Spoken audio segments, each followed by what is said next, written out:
한번 인사 나누시죠. 반갑습니다. 반갑습니다. 여러분, 지난 한 주간 살아가면서도요, 많은 일들로 인해서 힘들고 어려우셨을 거라고 생각합니다. 세상은 끊임없이 우리를 유혹하고 넘어뜨리고 쓰러뜨리고 넘어지게 하죠. 그러한 세상의 삶 속에서 많은 것들로 힘들고 어려움을 느끼셨을 거라고 생각합니다. 다시 한번 인사 나누시죠. 우리 권사님 혹은 집사님을 응원합니다. 힘내세요 하면 있죠. 힘내세요. 애가 먹는 거 많이 먹어. 우리 말씀의 제목 한번 나눠보죠. 코람데오. 네. 하나님 앞에서. 하나님 앞에서. 여러분, 우리는요, 세상을 살아가요. 어둠에 속한, 죄가 만연한 이 땅을 살아가는 많은 사람들이 느끼는 감정은요, 대부분 내 주변에 많은 사람이 있고, 또 많은 즐거움을 느낄 것들과 또 미디어, 그러니까 TV나 컴퓨터나 많은 것들이 있지만, 핸드폰도 있고 그렇지만, 많은 사람들이 느끼는 감정은 오히려 외로움이고 쓸쓸함이라고 합니다. 미국의 사회학자인 데이비드 리스먼이라는 사람은요, 그가 쓴 책에서 이렇게 이야기합니다. 산업사회 속에서 현대인은 자기 주위를 의식하며 살아가요. 그 이유는 그들 대열에서 낙오되지 않기 위해서, 즉 겉으로 드러난 사교성과 다른 나의 내면에 있는 감정과 충돌로 번민한다고 얘기합니다. 그래서 그들은 항상 고독하다라고 말합니다. 그 책의 제목이 뭐냐면 군중 속의 고독입니다.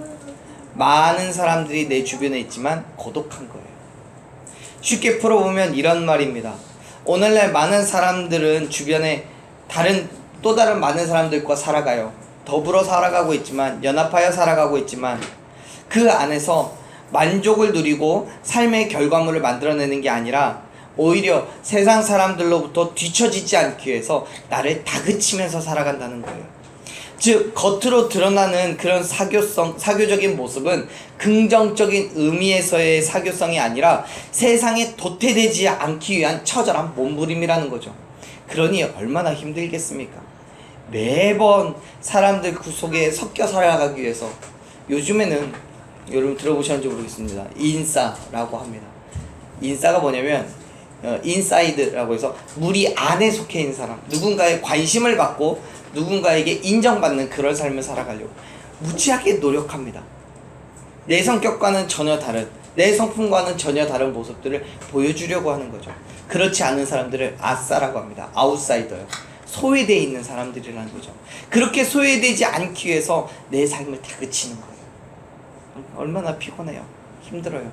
다른 사람 눈치 보고 세상에 뭐가 지금 한참 이슈로 되어 있는지 떠오르고 있는지 그걸 빨리빨리 파악해서 그 트렌드를 따라가려고 하고, 그러니 얼마나 피곤하겠습니까?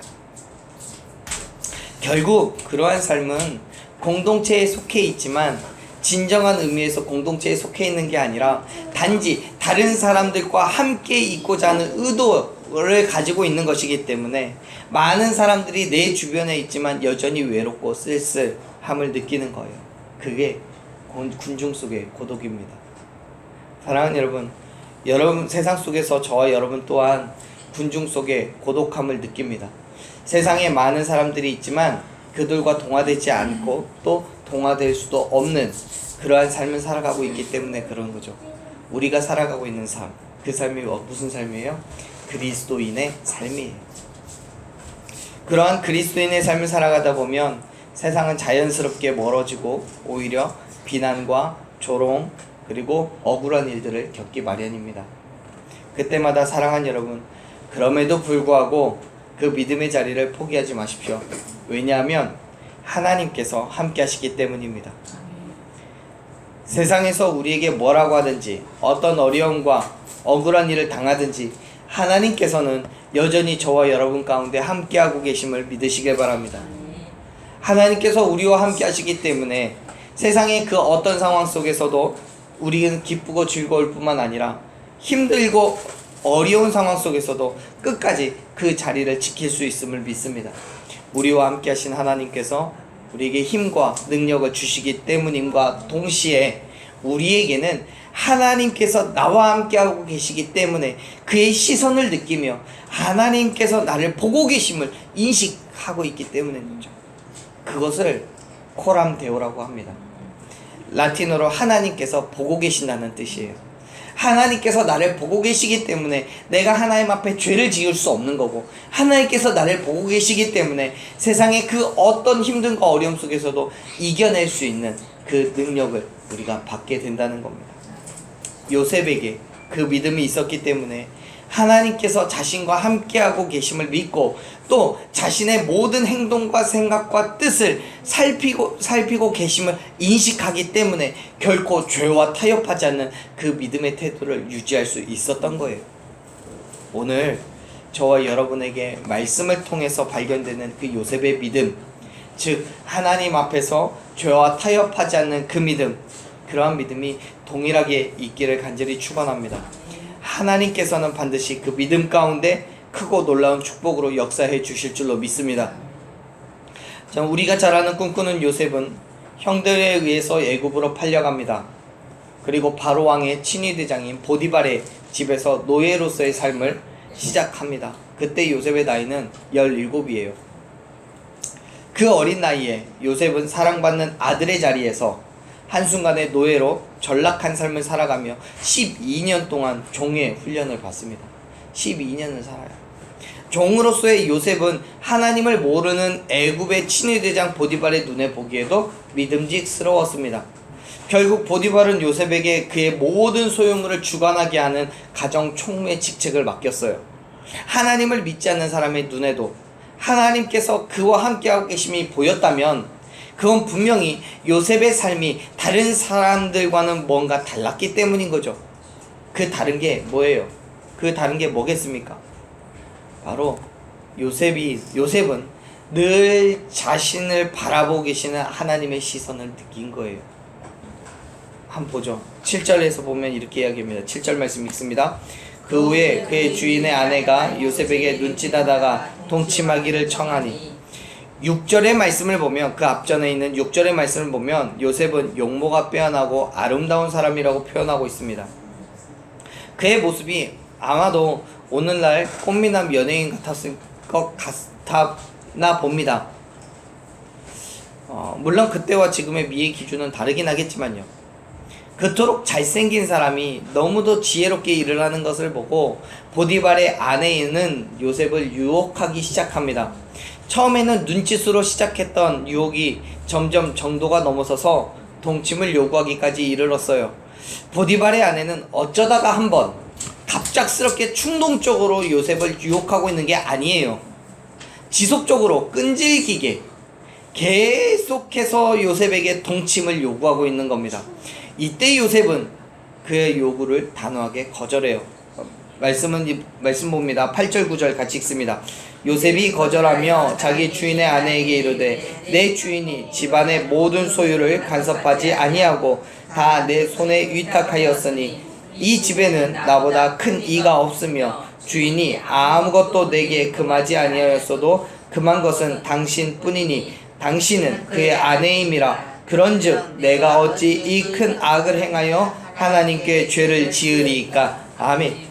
만일 요셉이 보디발의 아내의 유혹을 거절하지 않고 받아들였더라면 어떻게 됐을까요? 우리는 이러한 상상을 해볼 수 있습니다. 소위 세상적인 가치관으로 생각해보면 아마도 요셉은 보디발의 아내와 동침을 하고 그의 사랑을 힘입어서 그의 집에서 승승장구하고 있었을지도 모르겠습니다. 모든 부귀와 명예를 얻고 적어도 그 가정 안에서만큼은 누구도 손댈 사람이 없는 거죠. 뿐만 아니라 온갖 즐거움을 경험하며 모든 사람의 부러움을 한 몸에 받았을지도 모를 일입니다. 보디발의 아내와의 관계가 들키지만 않는다면요. 때로는 여러분 우리의 성공을 위해서 어느 정도는 불의한 일도 감수해야 한다고 생각합니다. 세상이 악하기 때문에 이 악함 속에서 뱀과 같이 지혜롭지 않으면 교회도 성장할 수 없다고 생각합니다. 누구보다도 쉽고 그리고 빠르게 성공하기 위해서 우리가 취해야 할 모든 선택 중에 불의와 선의를 구분할 이유가 없습니다. 오히려 불의와 선의를 구분하며 선의를 쫓아가는 사람은 미련한 사람이라고 말해요. 그러한 관점에서 오늘 우리가 만나고 있는 요셉의 모습을 보면 세상 사람들은 정말 미련한 사람의 표본이라고 말할 수도 있을 겁니다. 세상에는 우리를 유혹하는 수많은 것들이 있어요. 그리고 믿지 않는 사람들은 그러한 유혹을 쉽게 받아들이고 그렇게 살아가는 것이 지혜로운 거라고 이야기합니다. 남들도 다 아는데 뭐 어떻냐고 정당화시킵니다. 이렇게 우리가 이 땅을 살아가며 받는 수많은 유혹 가운데 여러분은 어떻게 반응하고 계십니까? 인간적인 욕심과 세상에 뒤처질 것만 같은 두려움 때문에 세상과 타협하며 어쩔 수 없는 일이라고 정당화하고 계시진 않습니까? 여러분, 요셉은요 보디발의 아내의 유혹을 두 번도 생각하지 않고 단호하게 거절해요. 말씀드렸잖아요. 앞에서부터 이전부터 지속적으로 계속되어 온 유혹이에요. 어느 날 갑자기 충동적으로 행한 유혹이 아니에요. 그러한 보디발 아내의 유혹에 이 요셉은 끊임없이 거절하고 또 거절하고 또 거절하고 있는 거예요. 요셉이 그렇게 할 수 있었던 이유는요, 그 유혹에 넘어가는 게 죄고 그 죄를 하나님께서 알고 계신다는 분명한 확신 때문이었던 거죠. 그래서 9절에 그렇게 이야기하잖아요. 이 큰 악을 행해서 하나님께 죄를 지켰냐고요. 그러한 믿음으로 요셉은 자신의 지위를 순식간에 높여줄 수도 있는 보디발의 아내의 유혹을 과감하게 뿌리치고 있는 거예요. 이건 적어도 세상 사람들이 볼 때는 결코 쉬운 결정이 아니었을 겁니다. 한 번만 눈 딱 감으면 되는 건데 그게 안 된 거죠. 요셉은요, 자기가 얻을 수 있는 모든 혜택과 삶의 유익들 그리고 인생의 즐거움들을 한꺼번에 그리고 송두리째 거절했습니다. 세상과 타협하지 않았어요. 요셉은 단순히 주인의 아내이기 때문에 윤리적으로 도덕적으로 옳지 않은 일이라는 생각으로 거절한 게 아니에요. 하나님 앞에서 죄를 지을 수가 없었기 때문인 거죠. 요셉은 분명하게 알고 있었습니다. 보디발의 아내의 유혹을 선택했을 때 그것이 얼마나 하나님 앞에 큰 죄악인 것인지를 알았습니다. 그래서 요셉은 과감하게 결단하고 주인의 아내의 유혹을 거절한 거예요. 만일 여러분 요셉이 보디발이나 세상의 안목만 두려워했다면, 함께하고 계시는 하나님을 인식하지 않았다면 오히려 은밀한 가운데 이 죄의 쾌락을 선택했을지도 모릅니다. 그러나 그 모든 것까지도 감찰하시는 하나님을 기억하며 단호히 거절했음을 여러분 믿으시길 바랍니다. 성경은 시편 33편 13절에서 분명하게 선언합니다. 하나님께서 하늘에서 굽어보사 모든 인생들을 살펴주시고 계신다고요. 그렇습니다. 하나님께서는 우리와 함께하고 계시기 때문에 삶의 모든 것들을 보고 계심을 믿으시길 바랍니다. 사랑하는 여러분, 하나님께서는 지금도 이곳에 계시고 우리의 삶의 모든 것들을 지켜보고 계신다면 우리는 결코 쉽게 세상과 타협할 수 없습니다. 세상과 타협한다는 건 곧 죄를 짓는 것이기 때문입니다. 세상과 벗이 되는 것이 하나님과 원수됨을 알지 못하냐고, 누구든지 세상과 벗이 되고자 하는 자는 스스로 하나님과 원수되는 것이라고 야고보서 4장 4절에서 분명하게 말씀하고 계십니다. 사랑하는 여러분, 세상과 타협하지 마세요. 세상은 우리에게 달콤한 것으로 유혹하지만 그걸 먹으면 죽는 독약임을 믿으시길 바랍니다. 그리스도인은요, 어떤 상황, 어떤 문제가 있다 할지라도 세상과 타협하는 게 아니라 하나님께서 해결하실 것을 믿음으로 맡겨 놓아야 되는 거예요. 정말 주님이 우리의 주인이 되신다면 주님께서 모든 것을 해결해 주실 줄로 믿는 그 믿음으로 세상을 이기고 승리하는 그런 주님을 나의 주인으로 모신 저와 여러분이 되기를 간절히 축원합니다. 자, 보디발의 아내의 유혹이 여기에서 끝났으면 정말 좋았을 텐데 그렇지 않아요. 한번 10절 말씀 읽겠습니다. 여인이 날마다 요셉에게 청하였으나 요셉이 듣지 아니하여 동침하지 아니할 뿐더러 함께 있지도 아니하니라. 아멘. 이 여인은요 날마다 요셉에게 청하는 거예요. 볼 때마다 얘기하는 거예요. 처음 거절당한 그 이후로도 여러 가지 감언이설로 매일같이 요셉을 유혹한 거죠. 하지만 말씀을 보면 뭐라고 얘기해요? 요셉은 끝까지 듣지 않았어요. 뿐만 아니라 그 여인과 그 여자와 함께 있지도 않았다요. 사랑하는 여러분, 우리가 받는 유혹은요 많은 경우가 한 번으로 끝나지 않아요. 처음 한 번은 거절하는 것에 그렇게 큰 어려움이 없을지도 몰라요. 그러나요, 같은 유혹이 계속 여러 차례 계속된다면 문제가 달라지는 거죠. 10번 찍어 안 넘어가는 나무가 없다고 하듯이 작은 거 한 번뿐인데 뭐 어떠냐고, 남들도 다 하는데 뭐 어떠냐고, 아무도 보지 않는데 괜찮다고, 여러 가지 것들로 우리의 마음을 요동치게 만드는 거죠. 그러나 사랑하는 여러분, 하나님의 말씀에 비추어 볼 때 옳지 않은 것이라면 아주 작은 것 하나라도 유혹을 뿌리칠 수 있는 그러한 믿음이 있으시기를 축원합니다. 모든 사람들이 손가락질하며 미쳤다고 하더라도 하나님께서 원하지 않는 것이라면 어떤 것이라도 타협할 수 없는 거예요. 그리스도인이라고 한다면 말이죠. 작은 것은 타협하고 큰 것만 이건 큰 죄니까 이거는 타협하지 않겠다라고 말하는 것도 옳지 않은 거예요. 그리스도인은 큰 것과 작은 것을 구별하여서 충성되거나 거부하는 게 아니에요. 우리의 기준은 우리의 눈에 볼 때의 크고 작은 것이 기준이 아니라 하나님의 말씀임을 믿으시길 바랍니다. 요셉이 그러한 것처럼 하나님께서 죄로 여기시는지 그렇지 않은지가 저와 여러분의 선택의 기준이 됨을 믿습니다. 그래서 그 기준에 따라 하나님께서 원하시지 않는 것은 우리가 분명하게 타협하지 않아야 되는 거고요. 또 반대로 하나님께서 원하시는 거라면 세상이 누가 뭐라고 할지라도 반드시 지켜 행하는 믿음이 저와 여러분의 믿음인 줄로 믿습니다. 만일 그 타협을 할 수밖에 없는 상황이라면요, 그렇다면 그냥 그 자리를 벗어나세요. 보세요, 보디발의 아내는 매일같이 요셉을 유혹했어요. 그러자 요셉은 그 유혹에 넘어가지 않을 뿐만 아니라 아예 함께 있는 그 자리를 피해버리는 거예요. 함께 있는 것조차 허용하지 않아요. 그렇습니다. 사랑하는 여러분, 우리에게 있어서 죄의 자리는 피해야 할 자리임을 믿습니다. 비록 매번 보디발의 아내가 있는 곳을 확인해야 되고 또 자기에게 맡겨진 그 일을 행하는데 불편함이 있지만 그럼에도 불구하고 그 자리를 피해요.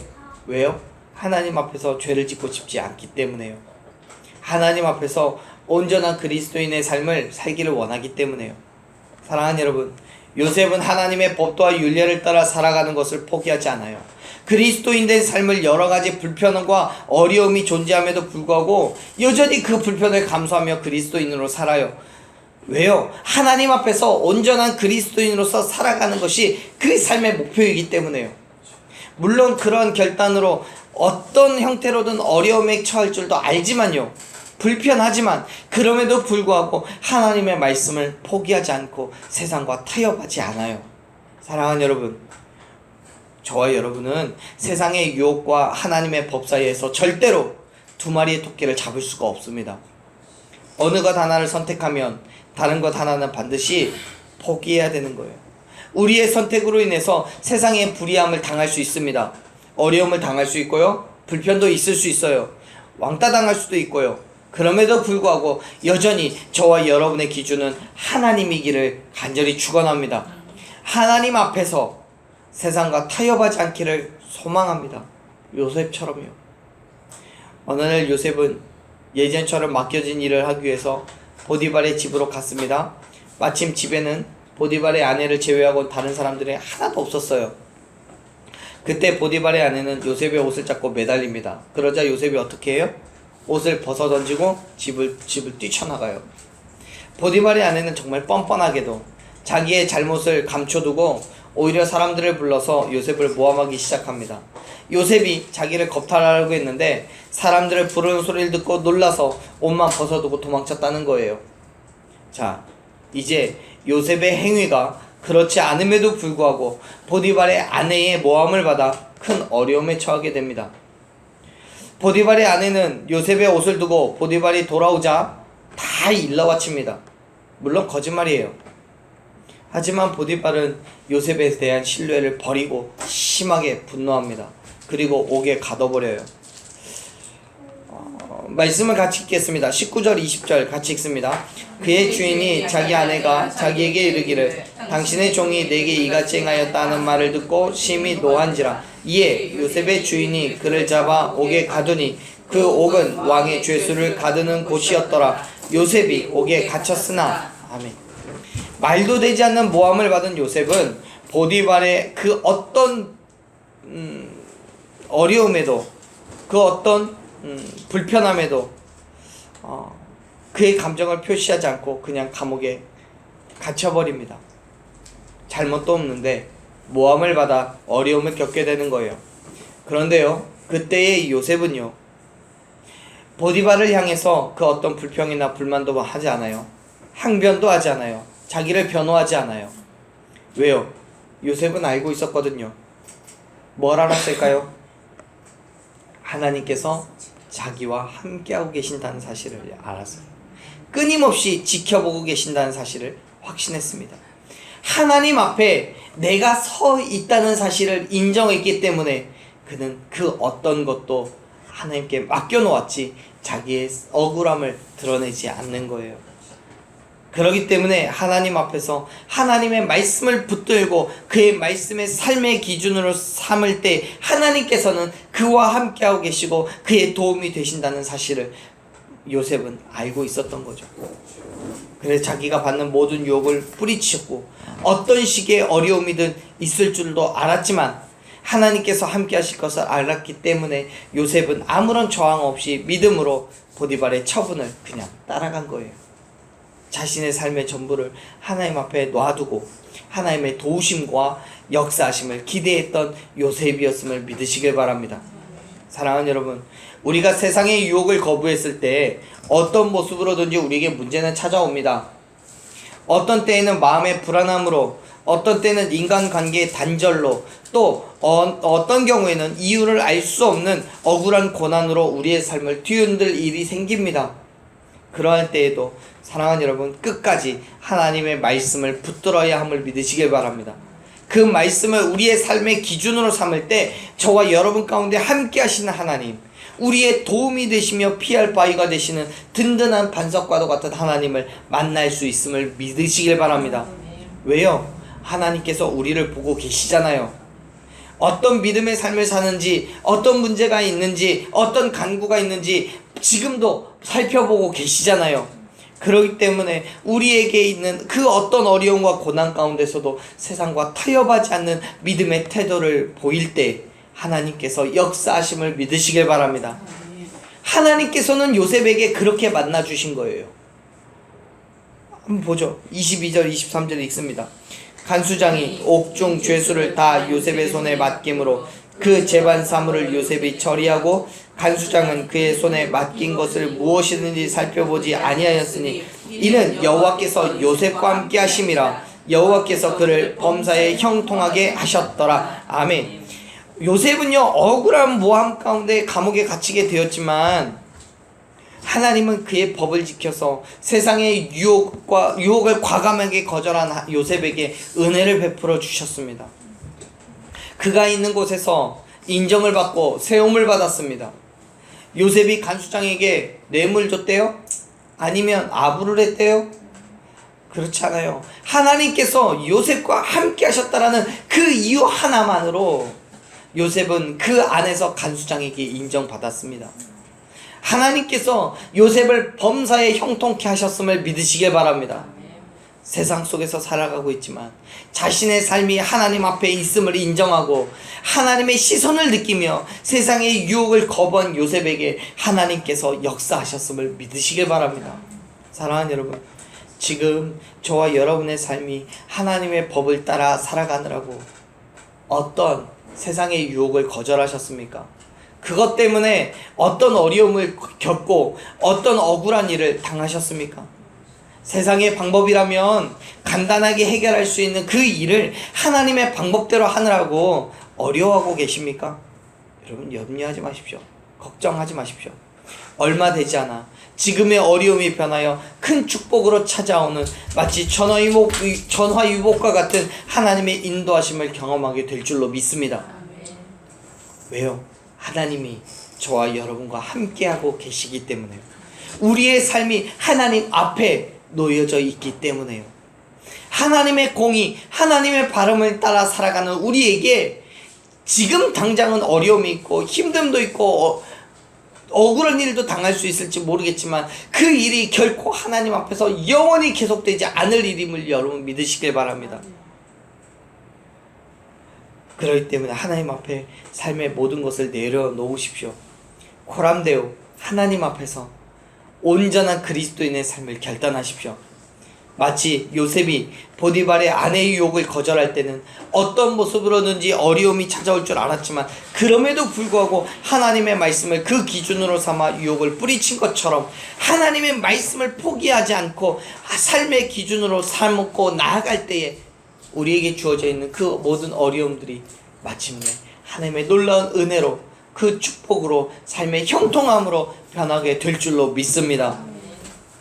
담대하게 믿음의 삶을 결단하십시오. 어떤 어려움을 당하더라도 세상의 유혹을 담대하게 그리고 단호하게 거절하십시오.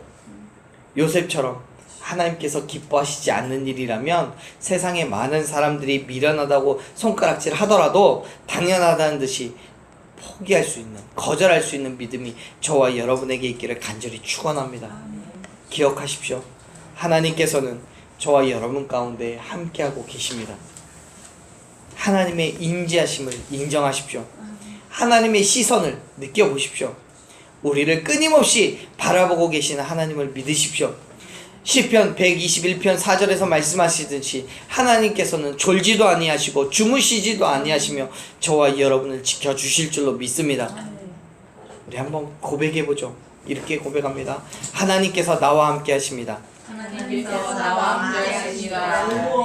우리 좌우를 바라보시면서 하나님께서 권사님 집사님과 함께하고 계십니다. 하나님께서 하나님과 함께 하십니다. 아멘. 아멘. 사랑하는 여러분, 하나님은 우리의 삶의 주인이십니다. 이 말의 의미는 우리의 삶이 나의 결정으로 움직여지는 게 아니라는 거예요. 하나님의 뜻대로 움직여야 된다는 거죠. 더 자세하게 말씀드리면 우리가 이 땅에서 살아가는 삶의 기준이 세상의 가치관이나 요구에 의한 것이 아니라 오직 하나님의 말씀이 우리의 삶의 기준이 되어야 되고 우리의 의지가 아니라 하나님의 의지대로 살아가야 한다는 말입니다. 사랑하는 여러분, 하나님께서 우리 앞에, 내 앞에 계심을 인정하십시오. 나에게 시선을 떼지 않으심을 인정하십시오. 하나님께서 하나님 앞에 세상과 타협하지 않는 굳건한 믿음으로 나아갈 때에 반드시 우리를 축복해 주시고 크고 놀라운 은혜를 넘치도록 부어 주실 줄로 믿으시길 바랍니다. 그러한 믿음으로 날마다의 삶 가운데서 승리하는 저와 여러분이 되기를 간절히 축원합니다. 우리 이 시간 함께 그렇게 기도하셨으면 좋겠습니다.